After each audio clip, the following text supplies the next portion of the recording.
Ang daming nakihula kung ano yung magiging gender ng anak namin. Sa mga humula nga, may pag-asa silang manalo ng pa-free tattoo natin. Pag tama kasi yung hula nila, pwede silang makasali sa parapol natin at manalo ng pa-free tattoo. Kapag humula nga lang, meron ng pag-asang manalo ng pa-free tattoo. Wow! Nice day ngayong araw. Ngayong araw nga ay malalaman na namin kung ano yung anak namin, babae o kaya lalaki.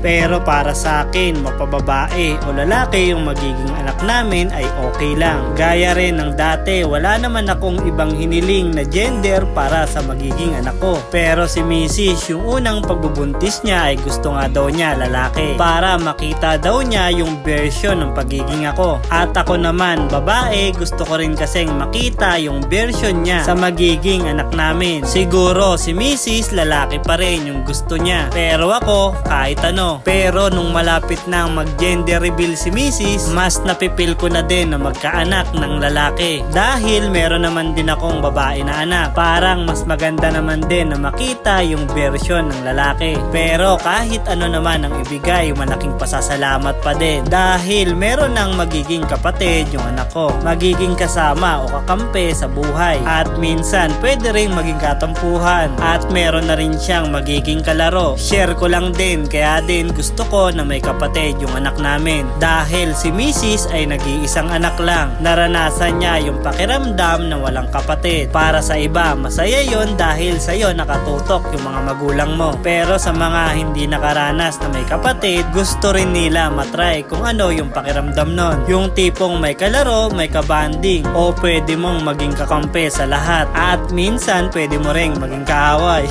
Alam nyo ba, hindi talaga ako namimili ng gender na gusto kong maging anak. Pero ngayon gusto ko talaga ng lalaki. Dahil alam naman natin na iba ang pagpapalaki sa lalaki at babae na anak. At para din mabuo yung pagkatao at maranasan yung mga bagay na yun, kailangan din na masubukan, dagdag experience na din. At para din yung mga bagay na nalalaman natin, itatry din natin na itesting ng maaga kapag lumaki na sila. Doon lang din talaga ako na-excite kapag nagkaanak ako ng lalaki. Dahil alam naman natin na kadalasan ng kumikilos talaga ay lalaki. Lalong lalo na kapag nagkapamilya na. Dahil ang babae kadalasan kapag nag-asawa o nagkapamilya, nasa bahay lang nag-aasikaso ng lahat ng mga pwedeng asikasuhin. Sila talaga yung madalas na nasa bahay. At maswerte ka kung pambahay talaga at hindi pang gimmick. At talagang sobrang swerte mo kung maaasahan mo sa lahat ng bagay na kahit nasa bahay ay gumagawa pa rin ng paraan o dumidiskarte pa din. Kaya malaking pasasalamat talaga sa mga partner natin, sa mga nagtiis, nagtiyaga o nagsumikap. Dahil alam naman natin na masaya na magkaroon ng sariling pamilya. Pero alam din na may mga pamilya na hindi ganon kadali yun. Pero malaking bagay yun para sa atin dahil ibang experience. Dahil ang lahat ng experience na yun ay yun din ang bubuo ng pagkatao natin. Kapag hindi mo nasubukan yung isang bagay o na-experience, talagang merong malaking katanungan sa pagkatao mo. Kaya maswerte tayo dahil meron na naman tayong bagong experience at madadagdagan na naman tayo na panibagong member ng pamilya. At sa mga humula nga kung ano yung magiging gender ng anak namin, eto na nga at makikita nyo na. Malalaman na natin kung tama yung hula mo. Kaya sa mga nakihula, mag-comment na kayo kung tama o mali kayo.